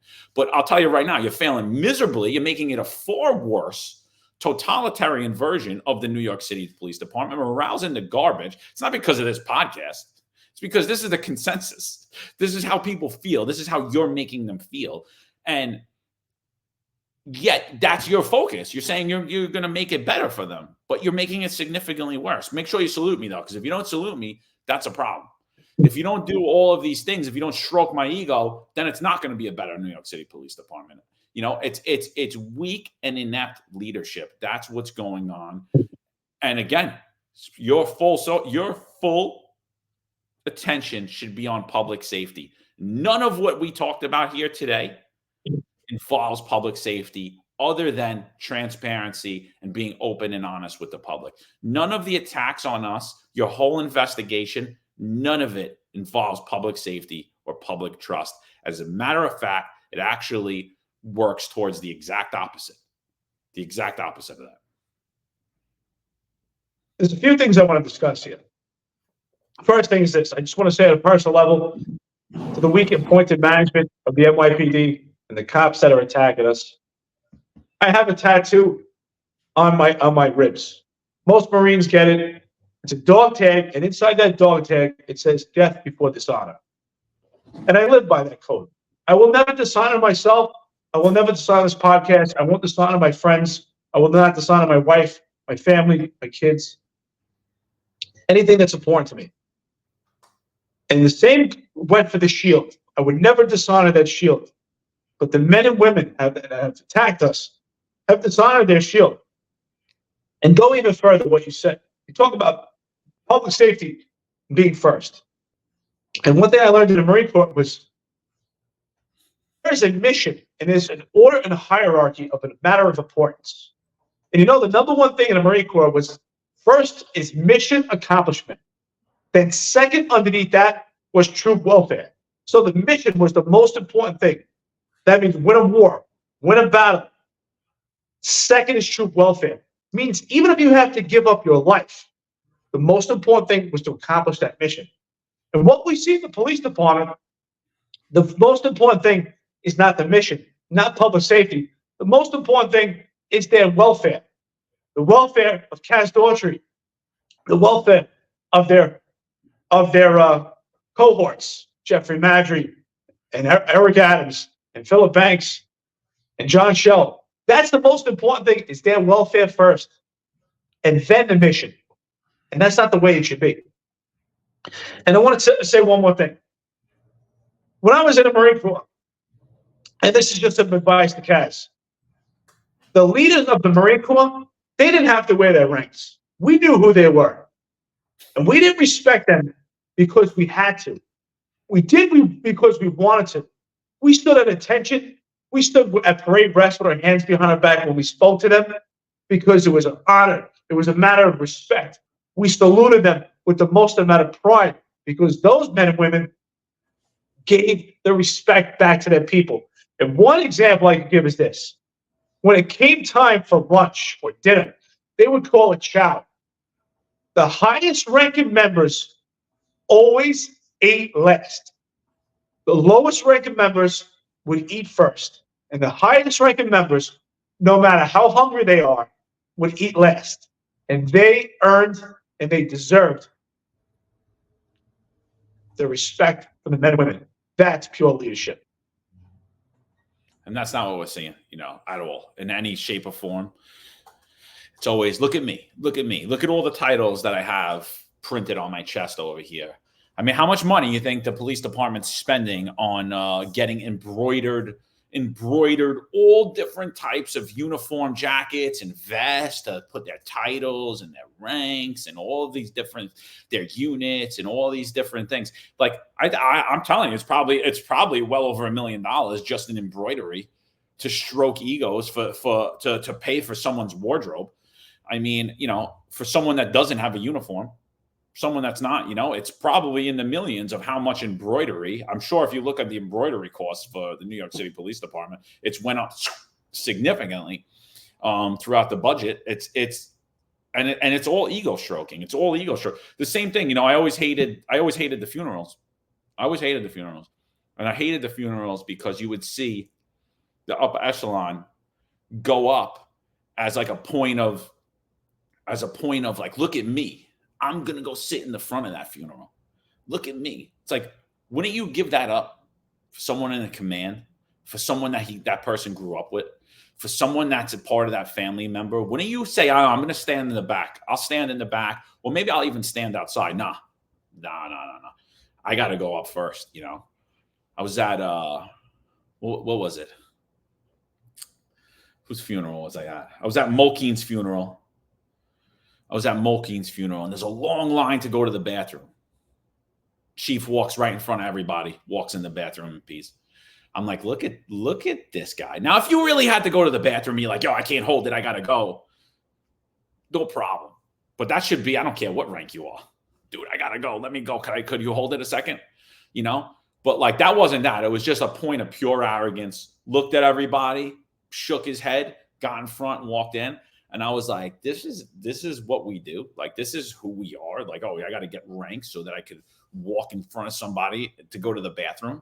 What is this, high school? Is this real? Is this how men are? This is not how men are. You're hiding behind something. And then who are you when you retire? Who are you when you're not in that uniform? You're nobody. You're nothing. Right? Because that's your whole identity. That's all you. I'm this because someone said I'm this. I don't know, man. I'm the same. I'm the same when I was in high school. I was the same when I was a cop, when I was a sergeant, when I was a lieutenant. I'm the same now when I'm retired. You see my demeanor stays the same. Eric's demeanor stays the same. We're not tough guys. We don't think we're better than anyone. If anything, we self-reflect on where we're wrong more than anything else. So that's the mentality that needs to be weeded out. The egotistical approach to policing and how you treat your own members. I mean, how do you think that correlates to the public? Not in a good way, not in a good light. The public looks at you like these are the people that are policing me. Can't even be criticized. I'm glad you brought that up because that's why I said to you, excuse me, I'm getting a little bit of a cold here, but that's why I said to you, I was shocked that Joe Fox blocked me on Twitter because on Instagram and Twitter, I don't know him personally, but I was extremely professional and respectful to him to engage him into a conversation because the ultimate goal is I want Joe Fox, if you watch this, which you probably are, to understand the power and the ability that he has now, being designated for CCRB, to actually be a catalyst for change for CCRB. I would be super excited if I had that position. If I had that position, the ability of the input and how I could affect the Civilian Complaint Review Board to make a change for the cops, and ultimately, what is that change for? For public safety. I would do it, and I would be proud to do it. But it's obvious Joe Fox does not have that same vision. Now, if I was harassing him or trolling him and being disrespectful, I can totally understand block me. But I have been nothing but respectful. Again, John said it. I agree. The way I speak now is the same way I spoke while I was on the job and the same way off the job. I was professional before and I'm professional now because I do believe in treating everyone with respect. I said it before. You do not have to respect everyone, but show everyone respect. Give them that respect when you're engaged into a conversation. So again, Joe Fox, I don't take it personal, but this says a lot about you. And this exposes the man that you are, the character that you are, and it exposes the ideology that I've had, where the job was riddled with nice men, but not good men. Because if you were a good man, you would take this opportunity to speak out because you know what's going on. You know that the cops are doing the best that they can, and they've been inhibited and handicapped, and you're in a position to make change right now. But instead, it's about self-serving your own career and for your offspring. Again, it goes back to what I said. It's troop welfare first and not mission accomplishment. It's about their own welfare. So, Joe Fox, you really need some self-reflection here. You're exactly what John's talking about. You have not removed yourself from the police department yet and enjoy retirement. You still think you're a chief. What John and I are retired and we've taken a new path, but you still think you're a chief and you're operating as if you're a chief. You want to talk about leadership? Well, you know what? Show us your leadership and show us how you can infect the CCRB to make a change to help the cops instead of just taking the ride and remaining silent, because silence is cowardice. You know, like I've said, I don't know if I've said it publicly, but I like Joe Fox. I do. I don't agree that he blocked you at all. I think it shows weak character. I do like Joe Fox, and I like Joe Fox's message. I do. You know, he does support the cops. He does support the NYPD. He does embody being a cop. But when it comes down to the real issues, again, me and Eric are like black sheep for bringing up things that everyone's thinking, right? But nobody wants to say it because it's inconvenient. It's uncomfortable. These uncomfortable, inconvenient conversations, like my friend Edwin Raymond put out in his book, these inconvenient conversations. But how do we truly respect the men and women in the police department? How do we truly respect ourselves? How do we respect our family and our friends if we're not honest with them and we don't tell the truth? How is that leadership? How do you lead from behind? How do you lead from the top if you're not honest? And, you know, I would love to have Joe Fox come on the podcast. I've heard him speak several times. He spoke at a point when I was very down in my life, and it actually lifted me up, and it gave me a totally different perspective. So I always respect Joe Fox. I don't respect him blocking you at all. I think he's a nice guy. But like you said, it's a difference between being nice and being good. You know, and I do get that he's got his back against the wall in CCRB, but that does not mean that you can still not interject your ideology and actually speak up. Like, you know, you're outnumbered there. His vote counts for nothing. Doesn't matter, though. You should be there to provide truth, perspective, and analysis. Bring your truth to that table. I don't see it. I mean, me and Eric are not privy to those closed door meetings, but what we see in the open door meetings, we're not impressed with at all. I understand the position that he's in. Like I said, he has an extreme amount of power because right now, the members of the CCRB, the high-ranking member of the CCRB, the executive director, the acting chair, they're tangible right now to Joe Fox. They were never tangible to you, John, to myself. They were a distance away. We couldn't get to them because we were shut down and silenced by the NYPD and the unions. But they are so tangible. He's in there. He could be infectious. He could be influential. He might not make immediate change, but he could infect their minds and inject police ideology and at least give them a perspective that maybe they can understand. Now, listen, I don't know Joe Fox personally, But what I can tell you is this: I do question his character. I see these pictures, and he talks about how he loves these cops. But honestly, I question by the actions that I see because I don't know him. And I question these pictures. Are they really for the cops or are they for himself? Is it to continue his legacy, for him to feel that he has status and to feel prestigious and for him to feel he has significance and purpose? Or is it really for the cops? And that's what I question. Because if it was really for the cops, he would be taking action. He would actually be in a position with CCRB and be the opposition. He could be respectful and still send his message. He could speak out at those meetings that you and I testify on a monthly basis. He could speak out and give us perspective. I'm sure over time they would probably kick him out. But you know what? But then it would be worth it. He could actually look in the mirror and say, I did everything I could. And that's what I expect. Push that button. Sitting back and doing nothing, that it speaks volumes to me. It really does. Yeah. Like I said, Joe Fox, you're welcome to come on the show. That's all I got to say. You're welcome. We'll listen to everything you got to say. We won't beat you up. We'll give you the floor like we give everybody the floor. We'd love to have you on. Unblock Eric. Let's have these conversations. Let's go back and forth. If you're unwilling, it's a shame. That's all I got to say. It's a big shame. It exposes weakness in your character. That's what it does. One other thing I want to talk about, and I know we've never talked about it, and we've said that we were at one point, and we just keep forgetting to do it. And I want to be a little fair to Kaz Daughtry too. So the correlation between Kaz Daughtry and Bernard Kerik. I think let's just explore that. We've been going on an hour and a half, little long. I think this is going to be a little longer podcast. But if you had the similarities and the differences between the appointment of Kaz Daughtry and Bernard Kerik, what are the things that come to your head like to think about? Well, okay. The similarities that we could say is they were both elevated from a low rank within the police department to running the police department, right? Bernard Kerik went from the rank of detective to police commissioner, where he went from a detective, again, as a detective, you're not in a leadership role, to becoming the police commissioner of the New York City Police Department. At a volatile time during an era where there's a extreme amount of crime.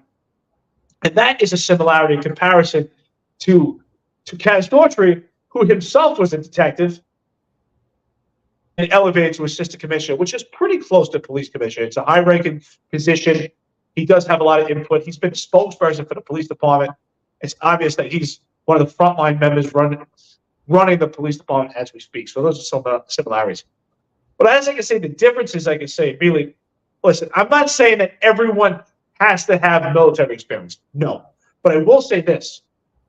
If we're going to talk about experiences and the potential for ability to lead, Bernard Kerik did have experience in the U.S. Army. Okay, I read his book, The Lost Son. He was in the Army. He had a successful career, a successful enlistment. He spent a lot of time in Korea. So he was in a leadership role in the military. So he did have that aspect behind him.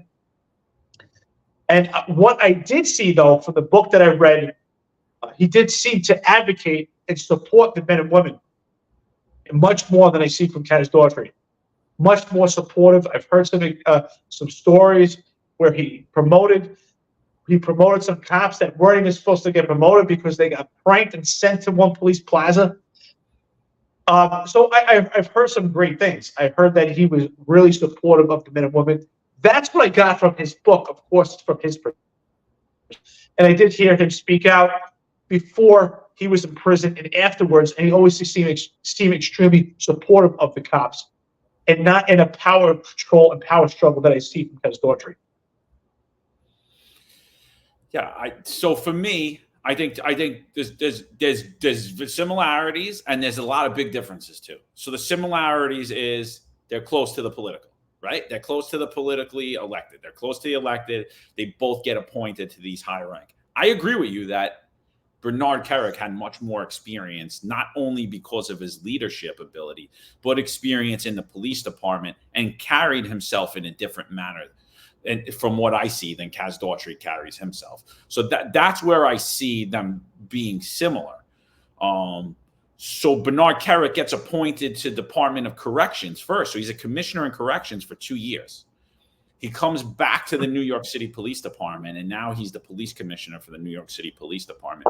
And I don't know if this is true, and I've interacted online with Bernard Kerik several times, and I think he's a stand-up guy. Like, he's not afraid to tell you what he thinks or how he feels and all that. I know that he's had issues, but every human that's ever walked this earth has had issues, right? And I say that constantly.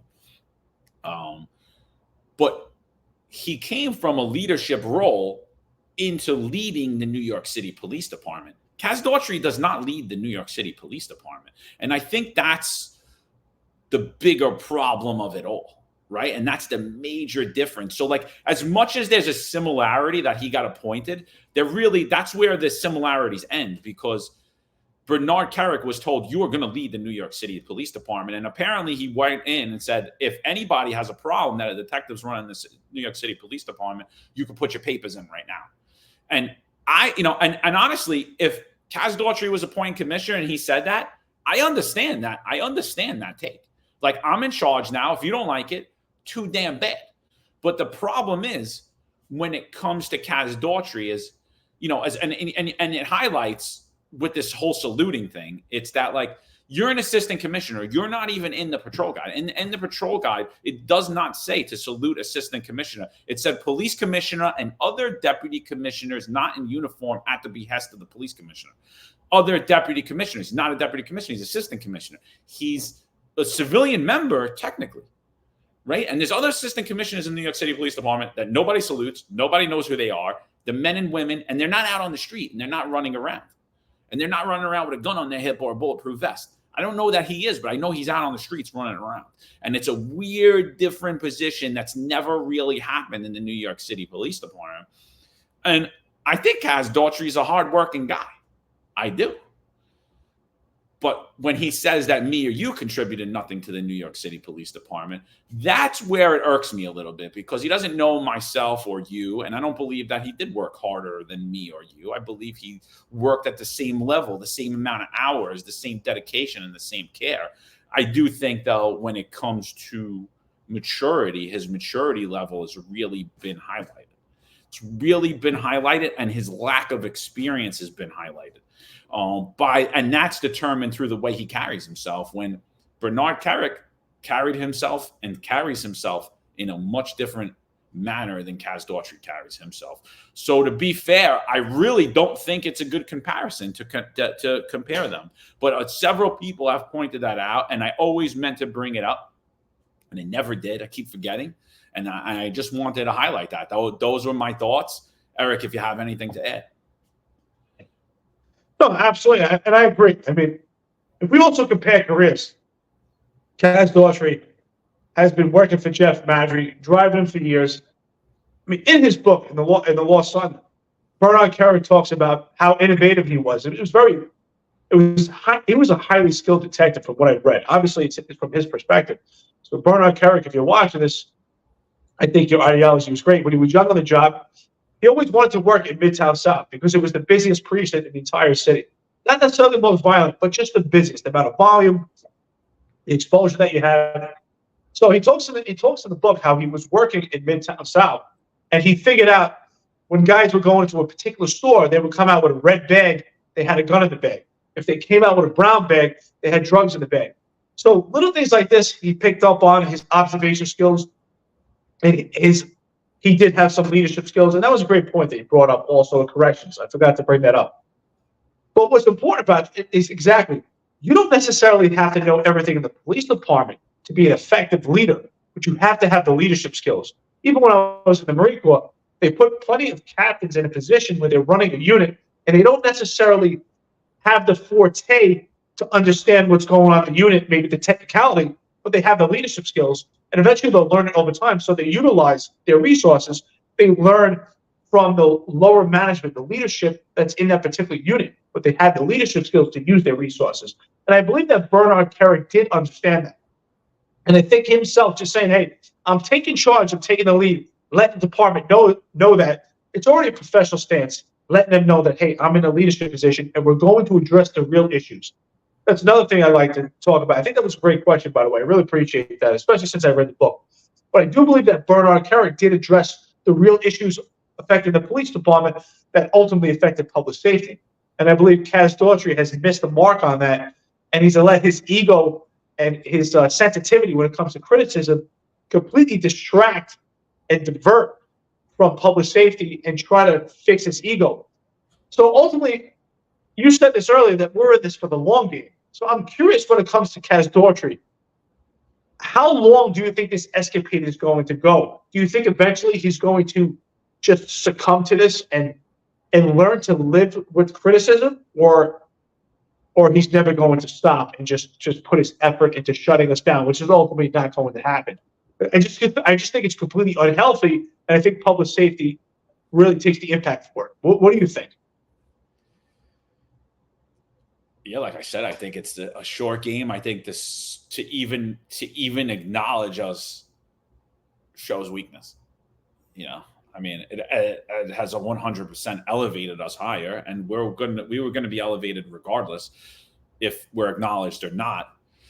But I mean, from my standpoint, unless I thought it was a good point, I wouldn't acknowledge us. And if I thought it was a good point or something that needed to be debunked or discussed, I would do just that. I would address that and say, this was said and this is not accurate.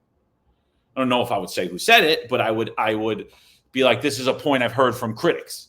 You know, this is a point that I've heard from critics. This is that. I think they're playing the short game. I think he's very immature. I think he is sort of running this department right now. I mean, we've seen he's running the department, but not really running the department. So it's this weird thing, and it's really not like he's not the police commissioner, but he is. I mean, you know, what I've seen from us being attacked, and I think I said this to you. I said what I could tell right now is this kid just got appointed, and there's a captain from his former unit, a lieutenant from his former unit, sergeants from his former unit, and detectives going to bat, talking about his leadership and how great he is. And what I said was, wow, that article was 100% right. He was always their boss. Even as a detective, that captain didn't run that unit. Those lieutenants didn't run that platoon. That sergeant didn't run that unit. Kaz Daughtry ran that unit. And they bowed down to him almost immediately. And which we respect the rank. You respect the rank. I mean, if it happened to me too, but I wouldn't go doing personal attacks using my own name, and I certainly wouldn't do it from a fake account either, because I'm just not that type of person. Like I use my own name for everything. I mean, I'm not afraid to have these conversations, and I don't think anybody should be. But what we see is they're afraid to be critiqued. Forget about having the conversation. They don't even want to hear the critique or ignore the critique. You know, I get a lot of messages all the time. So do you, Eric. How do you guys deal with it? All the nonsense every day. I'm like, I don't care. I learned. I'm old enough. I care about how God views me. I care about how my wife views me, how my children views me, and how the people I love view me. I don't care about how I'm viewed other than that. The people that love me, they love me regardless of my flaws or my bad takes or my good takes. They love me for who I am, my ability. And you know, so I'm not worried about it. I post things, I put my thought out, I put them out, I stand behind what I put out. And I tell everybody, post and ghost. Don't worry about it. If you're going to go out and put your name out there and start talking about it, don't worry about it. And I'm fully, like I said, I stand behind everything I've ever said. And if I feel that I was wrong at some point, or I had a lack of information, or I said something stupidly, I'll say it. I'm human. These are my thoughts, you know? I mean, and so I don't think the maturity's there. I think we've exhibited much more maturity than those that are leading the New York City Police Department currently. And I understand why they hate this podcast so much. I really do. Because I mean, they've been exposed. Their own weakness and immaturity has exposed them, not us. Well, here's another reason why. You talk about maturity, Glenn. I agree with you.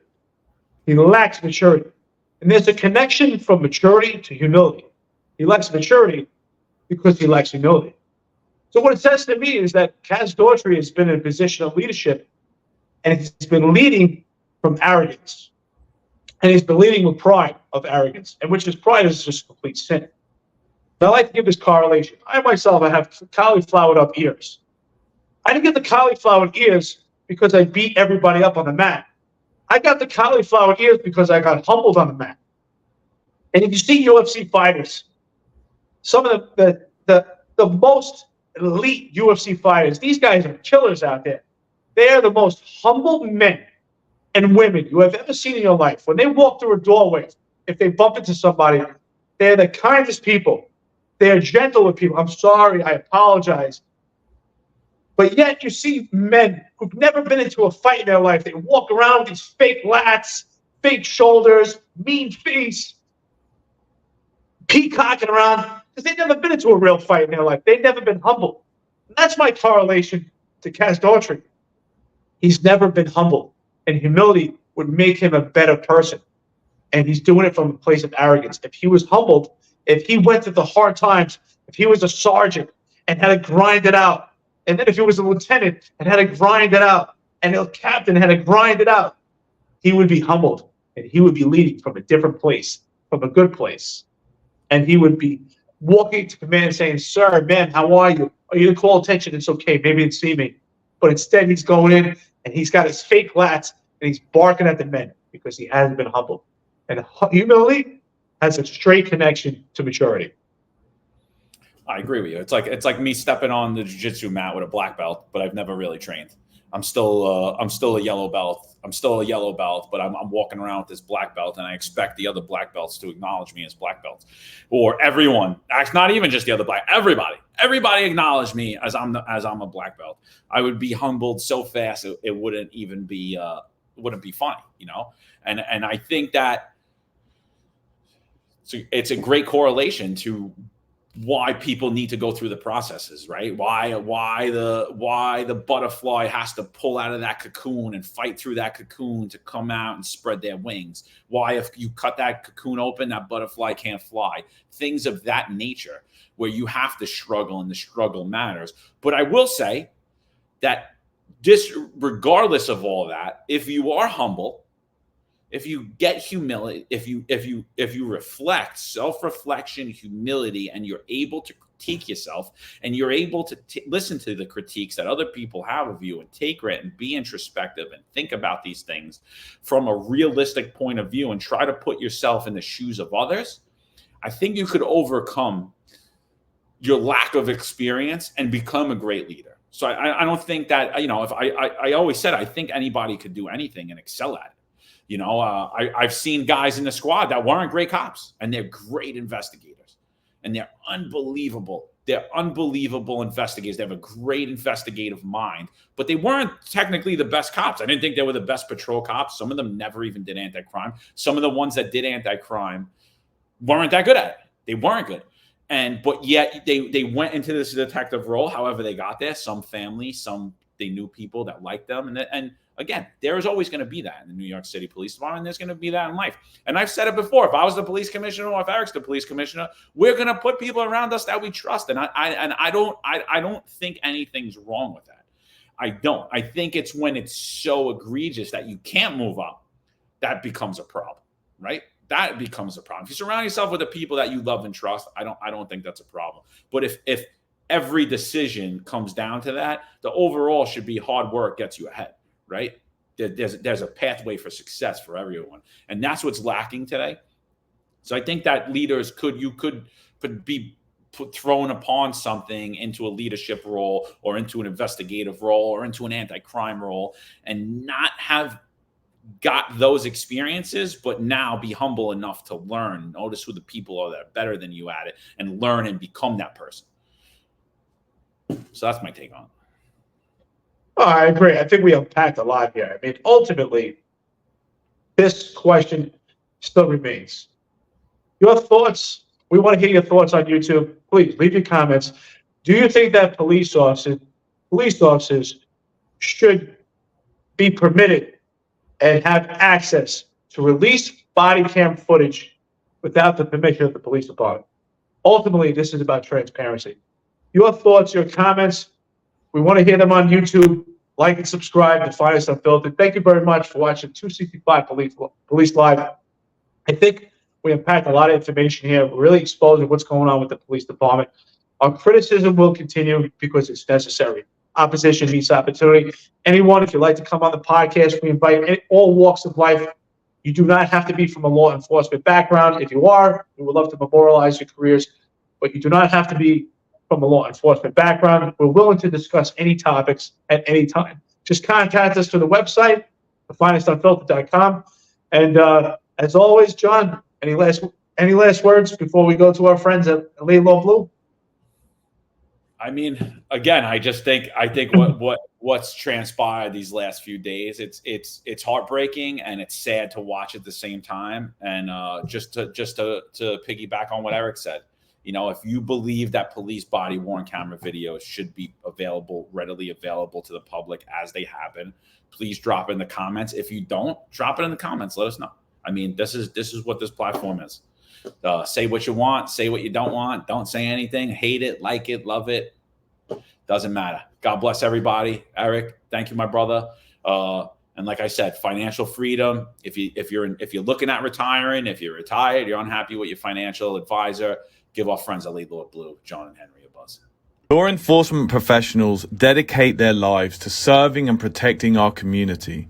But who's protecting their financial futures? That's where Laidlaw Blue comes in. Our wealth management platform is specifically designed for the law enforcement community. Laidlaw Blue is a division within Laidlaw Wealth Management, run by retired New York City detective John McDermott. His status as a retired detective uniquely positions him to establish a deep connection between Laidlaw Blue and the law enforcement community. Our platform is easy to use and provides a range of financial services, including investment management, retirement planning, and insurance solutions.